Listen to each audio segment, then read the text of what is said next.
Hey everyone, welcome to another episode of Adventures of a Real Estate Investor. But it's not just another episode. We're on the 97th episode. That's right. And we're Episode so 97. close to 100. I just think it's super cool. But anyways, I'm Susie. And I'm Michael, and we're excited you joined us for this adventure today. So today's podcast is talking all about the 2023 multifamily outlook.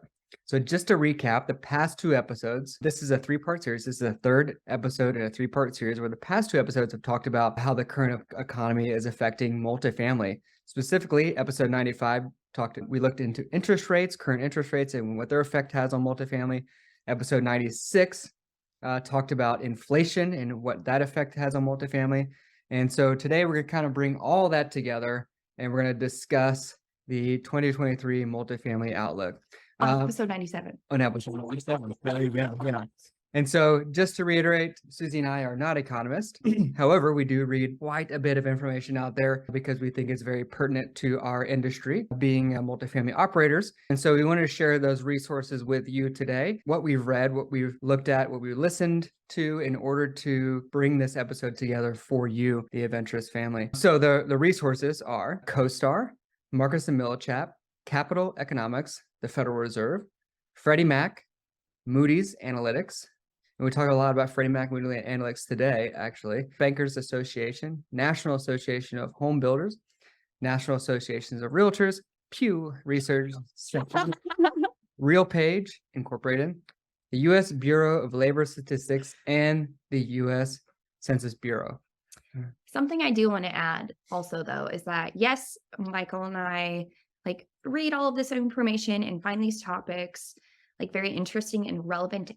As Michael mentioned, because we are multifamily operators, we also find it very interesting and relevant because we are also passive investors. And because of that, we want to see the data from both points of view so that we can invest actively and passively in the best way possible. Mm-hmm.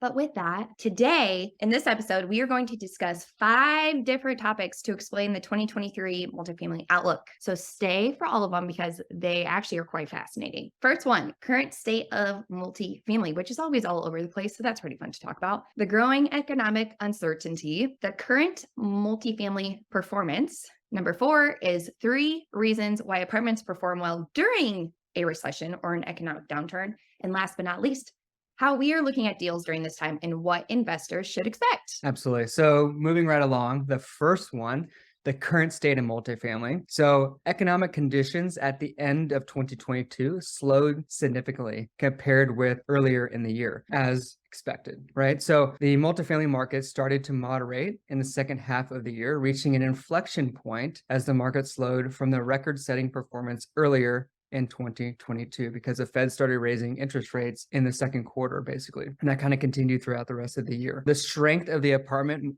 market in mid to late 2021 through mid 2022 was absolutely incredible and very remarkable, right? There's so much happening. What a wild ride. It's like the 8 seconds of bull riding, right? You just grab it, hold on as long as you can. Anyways, with a majority of the market seeing more rent growth during that time than the 5 years leading up to 2020. So with all of that, now that we are going into, 2023, this is a super great time to question super rosy performer projections. When you are seeing deals come out, you really want to ask for stress tests. You want to ask about data that the sponsors have used to project their numbers. Look for lending creativity during these times or projects that don't show a lot of rent growth immediately because we really have no clue what's going to happen in this next year, right? It's really just all a 2023 outlook, but we do know how we can be safe and conservative during this time. So Freddie Mac and Moody's Analytics currently forecast growth returning to the multifamily market in 2023. Because of that, it could support rent growth and vacancy rates near historical averages by the end of 2023. So look out for those things. The labor market is going to be one of those key drivers of that forecast. which is expected to slow as we hear, right, because of this looming recession that might occur, but it'll still remain healthy enough to create a housing demand later in the year. So, because of this strong rent growth, and then coupled with low vacancy rates, and especially what we've seen over the past 12 to 18 months, it could provide a really robust financial buffer if multifamily performance slows in the short term. And like as an active and passive investor, it is okay if it slows because we've given room in our projections, or some operators have, but like you can see that it's given room for those fluctuations. And so if it does slow, that is definitely not something to worry about, because as I've mentioned before, like what comes up must come down, but then also must go back up again. So it's just like this flow of what has continued. So with prolonged higher interest rates, it has also increased cap rates, putting a downward pressure on property valuation, which sellers don't like, and which then makes it really difficult for buyers. It's this really great carousel, I guess is a great way to put it, Sure. that we're all on. However, like multifamily is still well positioned as a preferred asset class. Like Michael and I will say it over and over and over again. Like it's favored by investors because of the demographics and the robust labor market leading to household formations. So again, like I mentioned, ask for those stress tests, and as a sponsor, provide those stress tests so that you are giving like passive investors a peace of mind. Yeah, absolutely. And so just to kind of reiterate as well what Susie's mentioning here, Susie talked about the prolonged interest rates and the increase in cap rates. I'll get into this a little bit later on in this discussion, but we do have prolonged interest rates right now, and even though that is putting a pressure on cap rates, we haven't seen as much pressure on cap rates as we expected, despite the increase in interest rates. And that's just because it all depends on what market you're in, of course, and other economic drivers in that market. And we'll get into that a little bit later, but hold that thought until Thank then. you. Yeah. Now moving into the second topic we kind of want to discuss, and that is the growing economic uncertainty. So despite a negative GDP in the first and second quarters of 2022, the US GDP rebounded and grew at an estimated annualized rate of 3.8% for 2022 at the end of 2022, basically. We believe this is, or economists believe, and the data supports that this is likely attributable to a strong labor market, which is one of the key factors in determining if a recession has occurred, according to the National Bureau of Economic Research. And as of November 2022, Moody Analytics reports that there is about a 55% chance of recession before the end of 2023, which is similar to their prediction from mid-year of 2022. However, they predict that if a recession does occur, it will likely be a mild and relatively short-lived recession, and expected to begin towards the middle of 2023, just because how strong the labor market is currently. Yeah, and I know I've kind of talked about this before, and as Michael just said, like the labor market does still remain strong despite some changes in the technology industry, which is something I really highlighted in the last episode, where majority of the layoffs in November of 2022 were all in the tech industry. And because of this, the driving wage was increasing up to 6.4% over the past year as of November 2022, whereas in 2019, it was only 3.6%. So like I said, like the labor market still remains very, very, very strong. And although year over year inflation rates are coming down from their peak, thank goodness, it's still at the highest it's been since the 1980s, which is still a big deal. And the demand for many goods outpaces supply. But as I've said before, what goes up must come down. Really like that saying right now. So inflation growth is expected to continue to moderate by the second half of the year. With that, inflation is projected to slow down to about 3 to 4%. And that is according to Moody's Analytics. And that's definitely something much better than what we've been experiencing for the past, 6 months. Absolutely. All right, moving right along. Now we're at our third topic, which is getting into current multifamily performance. Okay, so let's dive into this. So looking at the metro level rent growth in the past 3 months, as of October 2022, RealPage reports just under half of the top 50 markets saw a rent decline. Some of the hottest markets during the pandemic are now seeing the steepest rent declines. Markets like Phoenix, Las Vegas, and Austin have all seen negative rent declines over the past 3 months. They shot up super quick during end of 2020, 2021, but now they're coming down very, very steep as well. While the better performing markets were generally smaller Midwestern markets. Imagine that, such as Oklahoma City and Tulsa.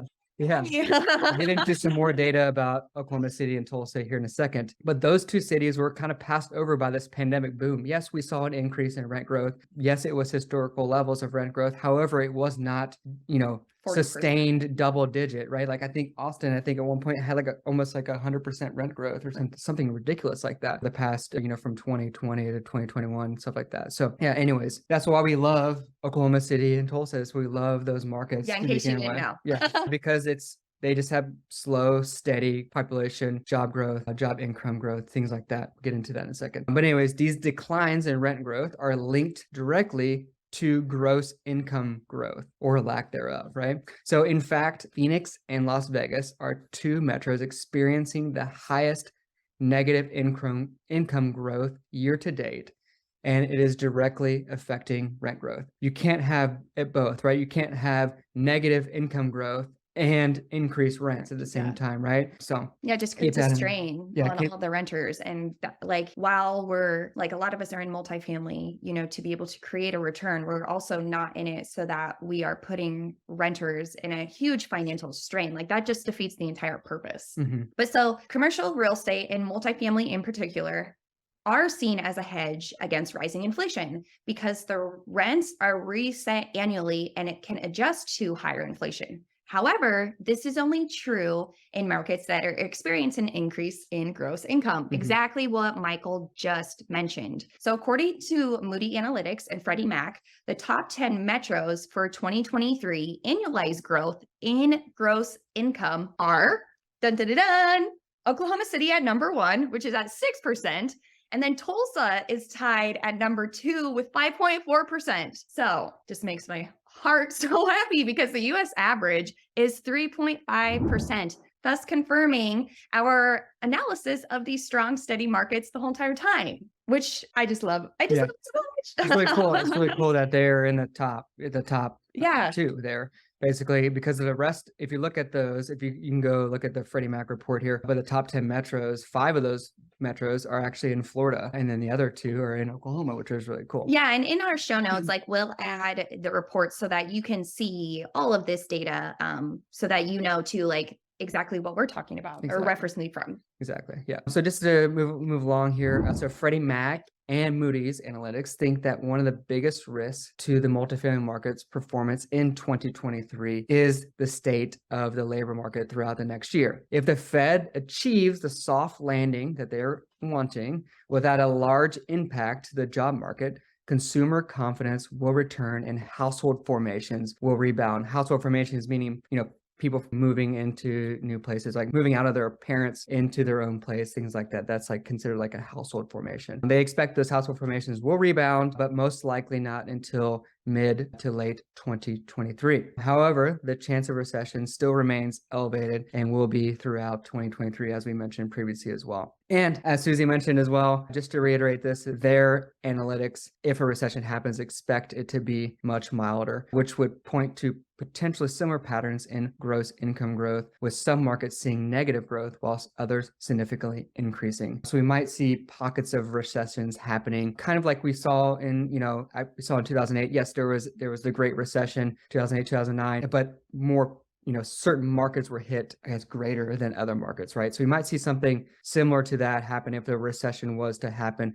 in 2023, right? Such as, as we just discussed, right? Phoenix and Las Vegas, these other markets that are experiencing negative income growth, those markets could be affected by a recession because they are currently negative income growth. So while markets that have positive income growth might not be affected too much. No, thanks, Michael, for that. So now, moving out of the current multifamily performance, we're going to move into the 4th topic, which is 3 reasons why apartments perform well during a recession or an economic downturn.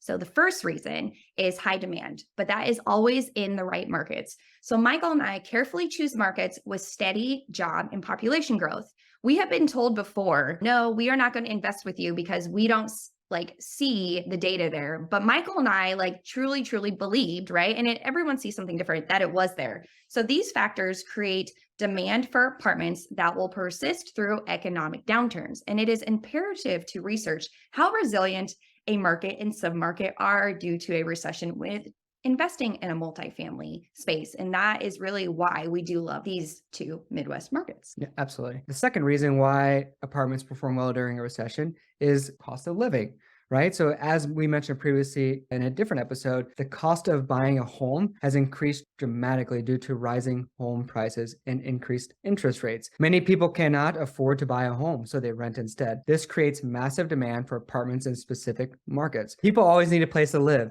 even during a recession. Rents have also increased substantially. However, in the markets that we invest in, there is a significant gap between rents for apartments versus home ownership, which is excellent for apartment owners and our investors. So high interest rates are further increasing this gap, which will put more upward pressure on the percentage of renters across the nation. Okay, and the third and final reason why multifamily performs well during a recession is forced appreciation. We always look for opportunities where we can force appreciation. So, as owners and operators, we are constantly searching for ways to decrease expenses or increase income without pricing out our residents, which increases retention rates as well. So by increasing our net operating income, we are increasing our cash flow and increasing our debt service coverage, ensuring that we are operating comfortably and won't be strained during a recession if one ends up happening. Thank you, Michael. So, the fifth and final topic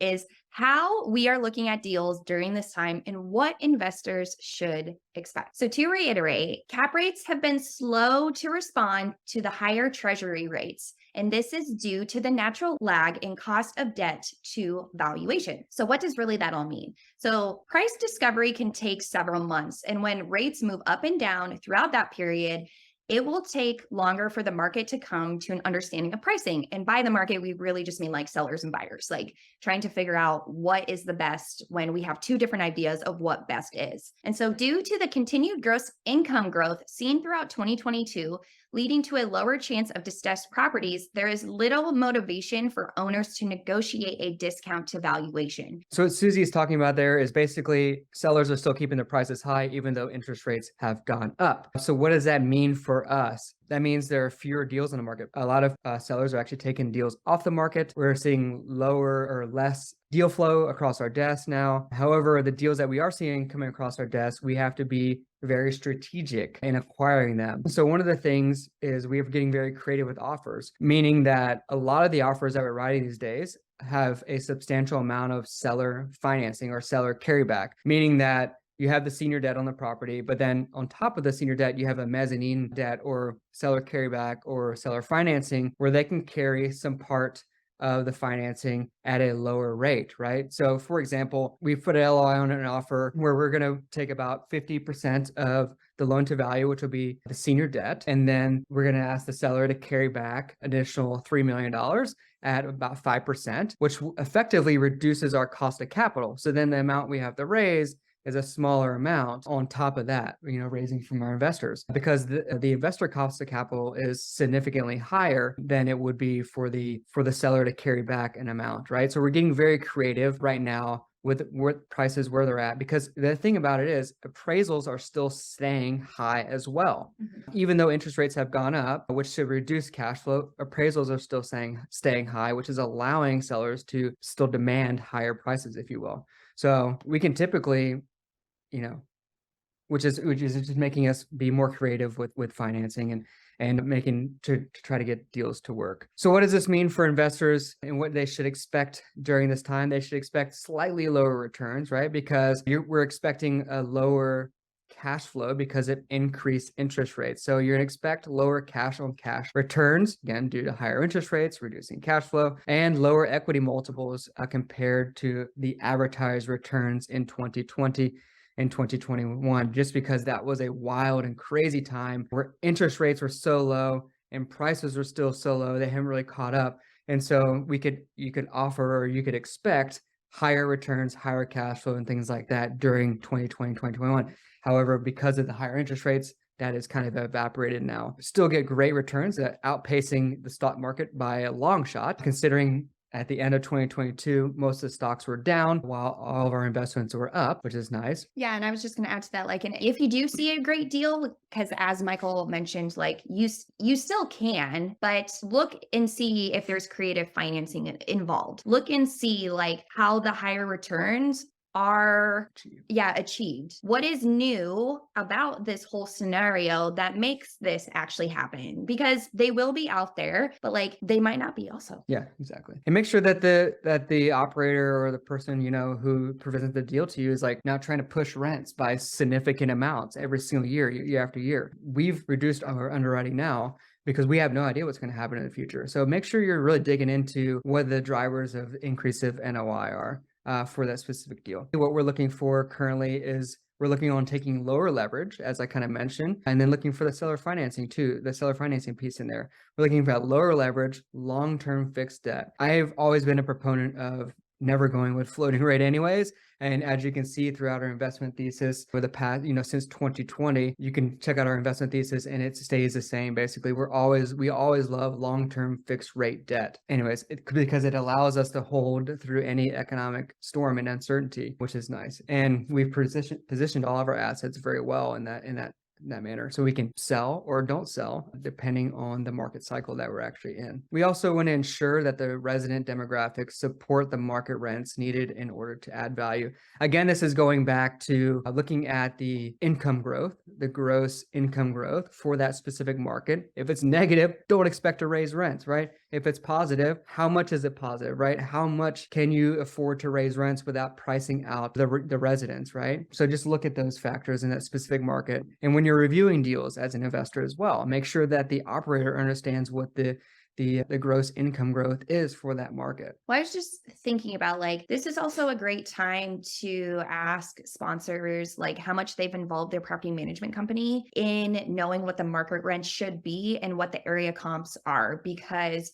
part of a property manager's job is to do a market survey monthly, if not weekly, to make sure that like their rents are very similar to the same asset classes in that area. And so having involved a property management company before you have like determined what your rents are going to be is huge. Absolutely. 100%. Yeah. And the last thing that we want to talk about is like, hey, when you're looking at deals from operators, look at their track record as asset managers, right? See if they've managed difficult projects, see how, and they should tell you these things too. Like talk about like some bad things that happened on the properties and how they mitigated those, right? Or how they handled those specific problems themselves. Because proven asset management techniques during this economic uncertainty and potential looming recession is really what is going to make or break a deal. And it's going to allow the asset to thrive during an economic downturn. So thank you so much, for listening to this episode and going over like the 5 different topics where we explain the 2023 multifamily outlook. Again, to go over those, the first one was the current state of multifamily. The second topic was the growing economic uncertainty. The third one was current multifamily performance. The fourth was 3 reasons why apartments perform well during a recession or an economic downturn.